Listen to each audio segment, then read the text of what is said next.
From a flicker of candlelight in 1789 to the glare of modern screens in the West Wing, every president has held the pen. Executive orders not passed by Congress, but etched into law by command. Some shaped history. Some sparked controversy. Others were forgotten. Until now. This is where we break them down. Every signature, every shift in power, every consequence still felt today. From Washington to Biden, welcome to Executive Order Watch.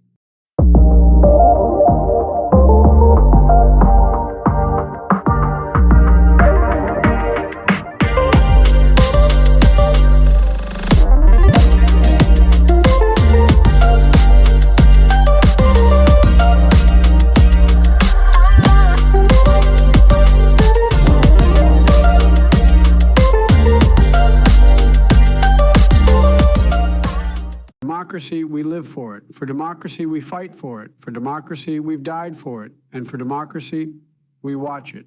This is Executive Order Watch. My fellow Americans, let's talk about 1968, a year that shook the soul of this nation. It was a year of fire and mourning, of rebellion and reflection, a year when America was tested again and again. And right in the center of that storm was President Lyndon B. Johnson. By 1968, Johnson had built a legacy.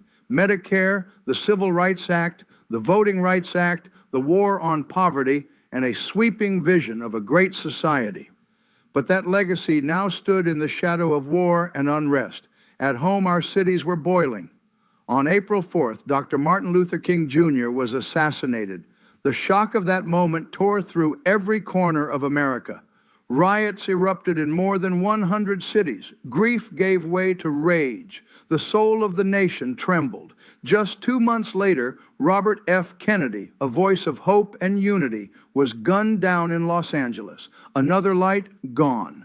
Meanwhile, the Vietnam War had become a national nightmare. The Tet Offensive, launched in January, exposed the brutal reality of the conflict and shattered public trust in government reports. For many Americans, this was the moment the war became unwinnable. And then came Johnson's bombshell. On March 31st, he stood before the nation and said he would not seek and would not accept the nomination of his party for another term as president. Think about that. A sitting president walking away from power. Why? Because the country was hurting.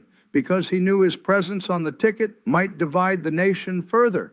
Because even in controversy, he chose country over ambition. But let me be clear, Lyndon Johnson didn't stop leading. He spent his final year in office governing with purpose. He pushed for gun control legislation after RFK's death. He signed the Fair Housing Act, one of the most important civil rights laws in history. He worked to end the war, even as it continued to cost lives and fracture the nation.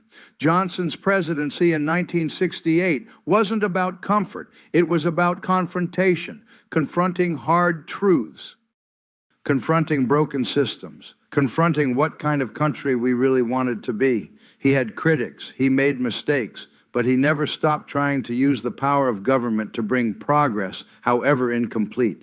And yes, throughout 1968, even in that whirlwind, he kept signing executive orders, orders that touched immigration, environmental policy, public health, and national defense. We'll get into those soon. But first, remember this. 1968 was not just a turning point for Lyndon Johnson. It was a turning point for America, a test of our values, a mirror held up to our institutions, a year that asked not just who we were, but who we were willing to become. And Johnson, he answered that challenge with action, with laws, and sometimes with restraint. Not every leader has that in them. We'll look closer at the executive orders soon. But for now, let's honor the weight of that year and the man who carried it through. Thank you. Executive Order 11,362, amending the Selective Service Regulations on January 2nd, 1968. Executive Order 11,363, establishing a Federal Advisory Council on Regional Economic Development on January 4th, 1968. Executive Order 11,364, creating a board of inquiry to report on a labor dispute affecting the military aircraft industry of the United States. January 16, 1968, Executive Order 11,365, establishing the President's Commission on Personnel Interchange on January 19, 1968. Executive Order 11,366, placing an additional position in Level 5 of the Federal Executive Salary Schedule on February 2, 1968. Executive Order 11,367, establishing the President's Committee on Consumer Interests on February 12, 1968. Executive Order 11,368, placing an additional position in Level 5 of the Federal Executive Salary Schedule on February 20, 1968. Executive Order 11,369, creating a board of inquiry to report on a labor dispute affecting the aerospace industry of the United States on February 22, 1968. Executive Order 11,370, further amending Executive Order Number 10,173, prescribing regulations relating to personnel of the International Organizations Immunities Act on March 15, 1968. Executive Order 11,371, designating the Secretary of Transportation to coordinate transportation activities relating to the economic and social effects of the automobile on March 30, 1968. Executive Order 11,372, amending Executive Order Number 11,248, placing certain positions in Levels 4 and 5 of the Federal Executive Salary Schedule on April 2, 1968. Executive Order 11,373, establishing the National Council on Indian Opportunity on April 16, 1968. Executive Order 11,374, inspection by Department of Justice of tax returns made under the Internal Revenue Code of 1954 on April 30, 1968. Executive Order 11,375, amending Executive Order Number 11,246, relating to equal employment opportunity on October 13, 1967. Executive Order 11,376, creating a board of inquiry to report on a labor dispute affecting the shipbuilding and ship repairing industry of the United States on May 2, 1968.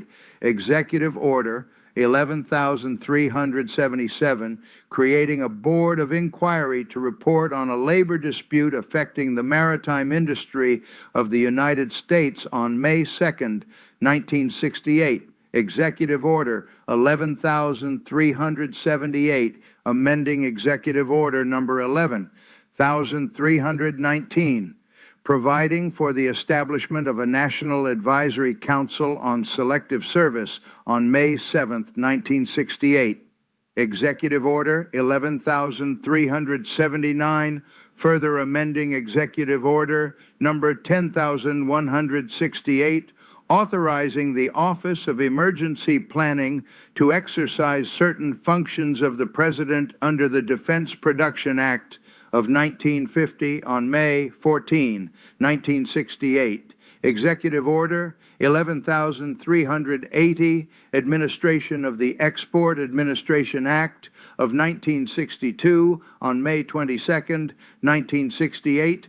Executive Order 11,381, amending Executive Order Number 11,248, placing certain positions in Levels 4 and 5 of the Federal Executive Salary Schedule on June 4, 1968.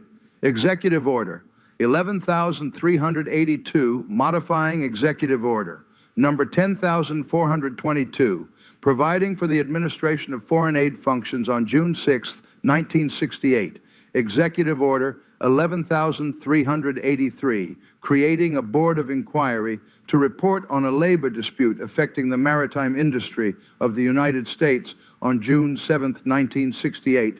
Executive Order 11,384, creating a board of inquiry to report on a labor dispute affecting the copper industry of the United States on June 21st, 1968. Executive Order 11,385, establishing the National Commission on the Causes and Prevention of Violence on June 10, 1968. Executive Order 11,386, creating a board of inquiry to report on a labor dispute affecting the shipbuilding and ship repairing industry of the United States on June 26, 1968. Executive Order 11,387, creating a board of inquiry to report on a labor dispute affecting the copper industry of the United States on June 27, 1968. Executive Order 11,388, establishing the National Council for Equal Business Opportunity on June 28, 1968. Executive Order 11,389, establishing the National Commission on Product Safety on June 30, 1968. Executive Order 11,390, amending Executive Order number 11,365, establishing the President's Commission on Personnel Interchange on July 3, 1968. Executive Order 11,391, creating a board of inquiry to report on a labor dispute affecting the aerospace industry of the United States on July 10, 1968. Executive Order 11,392, creating a board of inquiry to report on a labor dispute affecting the shipbuilding and ship repairing industry of the United States on July 10, 1968. Executive Order 11,393, creating a board of inquiry to report on a labor dispute affecting the copper industry of the United States on July 17, 1968. Executive Order 11,394, creating a board of inquiry to report on a labor dispute affecting the maritime industry of the United States on July 17, 1968. Executive Order 11,395, creating a board of inquiry to report on a labor dispute affecting the shipbuilding and ship repairing industry of the United States on July 20, 1968. Executive Order 11,396, establishing the President's Committee on Urban Housing on August 8, 1968.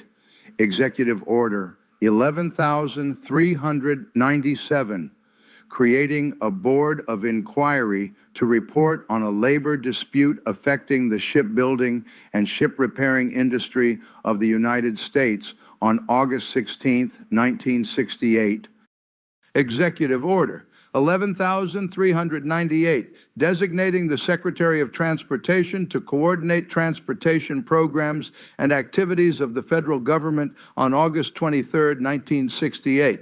Executive Order 11,399, establishing the National Council on Marine Resources and Engineering Development on September 2, 1968. Executive Order 11,400, establishing the President's Commission on Postal Organization on September 20, 1968. Executive Order 11,401, creating a board of inquiry to report on a labor dispute affecting the construction industry of the United States on September 27, 1968. Executive Order 11,402, establishing a Federal Advisory Committee on Occupation Safety and Health on September 30, 1968. Executive Order 11,451, establishing the President's Commission on Personnel Interchange on January 19, 1969. Executive Order 11,450, designation of the Secretary of the Treasury to authorize associations to issue TIR carnets and to act as guarantors under the Customs Convention on the International Transport of Goods under cover of TIR carnets On January 18, 1969, Executive Order 11,449, participation in the International Coffee Organization. On January 17, 1969, Executive Order 11,448, establishing the Meritorious Service Medal. On January 16, 1969, Executive Order 11,447, Interagency Advisory Committee on Compensation for Motor Vehicle Accident Losses. On January 16, 1969, Executive Order 11,446,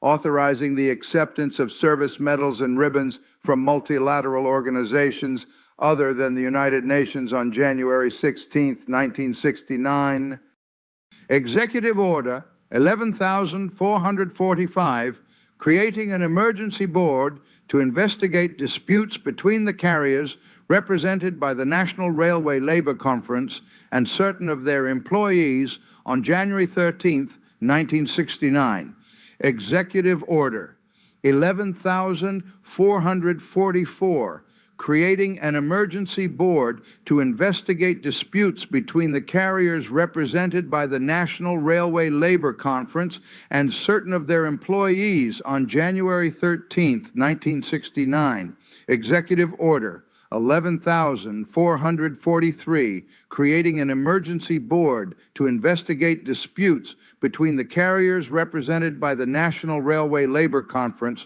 and certain of their employees. On January 13, 1969. Pizza, where we deliver happiness one slice at a time. What's your craving today? Yeah, hi. Is Seymour there? Oh, Seymour. I think he might be busy making our special pies. But hey, why not swing by the pizzeria? We've got a pie with your name on it. Anything else I can help you with? I was looking for Seymour Butts. Ah, I see. Well, if you're looking for Seymour Butts, he might be hiding behind a pepperoni slice. Anything else I can do for you today? No, that's it. Hi, I'm Terrence, a marketing professional with a passion for helping your business grow smarter and faster. Here at DaBomb Digital Media, based right here in Atlanta, Georgia, we specialize in bringing your vision to life. Whether you're launching your first website or reimagining your entire digital presence, we've got you covered. From modern website design and search engine optimization to setting up your own AI-powered agency tools, we deliver innovative solutions that keep you ahead of the curve. Ready to unlock your business's full potential? Let's build something remarkable together. For more information, visit our YouTube channel. Just search DaBomb Digital Media on YouTube and start exploring tips, success stories, and everything you need to elevate your brand. My fellow Americans, let's step back into the year 1968, a year so heavy, so loud, so defining, it reshaped the soul of this country. The world was on fire, and America was at the center of it. We lost Dr. Martin Luther King Jr. in April. 2 months later, we lost Senator Robert F. Kennedy, another dreamer gunned down while trying to lead us somewhere better. The nation cried, cities burned, hearts broke, and in the midst of that anguish stood President Lyndon B. Johnson, worn down, surrounded by war abroad and war at home, but still governing. Even after announcing he wouldn't seek re-election, he didn't walk away from the work, because for all the flaws, for all the fury, Johnson believed deeply in the power of government to uplift, to mend, to build. And in 1968, that belief lived on through executive orders, instruments of urgency, policy, and principle. So let's look at 10 of Johnson's most impactful executive orders from 1968, how they affected that turbulent year, and how they still ripple through our lives today. Number 1, Executive Order 11,373. This created the National Council on Indian Opportunity, elevating Native American voices in federal policy. It was a critical shift toward empowerment, respect, and recognition, something indigenous communities had long been denied.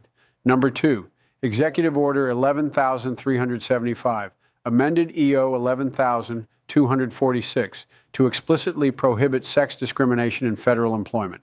That was a game changer, a foundation for the progress women have made in the workforce, and a reminder that civil rights isn't a single-issue battle. Number 3, Executive Order 11,385, established the National Commission on the Causes and Prevention of Violence just days after Robert Kennedy's assassination. Johnson knew we needed answers, not just tears. That commission became a serious attempt to understand the roots of American violence, and we're still learning from it. Number 4. Executive Order 11,389 created the National Commission on Product Safety. Before that, dangerous consumer goods slipped through the cracks. This order put public safety first and helped birth the era of consumer protection. Number 5, Executive Order 11,396 established the President's Committee on Urban Housing, tackling the systemic housing crisis in America's cities. It addressed redlining, affordability, and the need for government-backed solutions. Number 6, Executive Order 11,402 set up the Federal Advisory Committee on Occupational Safety and Health. It laid the groundwork for the creation of OSHA in 1970. Millions of American workers today owe their safety, literally, to what started here. Number 7, Executive Order 11,388 launched the National Council for Equal Business Opportunity, taking aim at barriers facing minority-owned businesses. This helped initiate federal programs designed to close the wealth gap. Number 8, Executive Order 11,367 created the President's Committee on Consumer Interests, reinforcing the federal government's role as a watchdog for everyday Americans. Number 9, Executive Order 11,371 charged the Secretary of Transportation to coordinate research on the automobile's effect on society. That might sound technical, but it was early recognition that transportation policy shapes neighborhoods, health, and equality. Number 10, Executive Order 11,400 established the President's Commission on Postal Organization. It reimagined how a vital public service could operate in a changing America, eventually leading to the modern United States Postal Service. So while the headlines of 1968 were filled with grief, protests, and a nation pushed to the edge, Johnson kept signing, kept leading, and the rest of the world. The Tet Offensive in Vietnam changed how Americans saw the war. The Prague Spring in Czechoslovakia showed the world that the cry for freedom could rise even behind the Iron Curtain, only to be crushed by Soviet tanks. And here at home, the Democratic National Convention in Chicago erupted in clashes that revealed the widening fault lines in American politics. Yet through it all, civil unrest, racial reckoning, generational upheaval, Lyndon B. Johnson used the tools of the presidency to press forward. He governed through chaos. And these executive orders weren't distractions from the storm. They were his way of steering through it. So when people ask what leadership looks like in a time of crisis, 1968 gives us an answer. It's messy, it's human, it's hard, but it's also necessary because history doesn't wait, and neither did Lyndon Johnson. Thank you. Some write history with blood, some with laws, but the sharpest stroke comes from the pen. Executive power ain't just a tool, it's a weapon wielded by the few, affecting the many. They sign it, we live it. They order it, we obey it. Here, watching, digging, remembering, from the plantation to the proclamation, from internment camps to civil rights stands, from surveillance laws to student loan draws. Order can change your life, and you might not even know it, but now you do. So stay locked in, stay woke, stay sharp. We ain't just talking about power, we tracking it. Executive Order Watch, and we ain't blinking.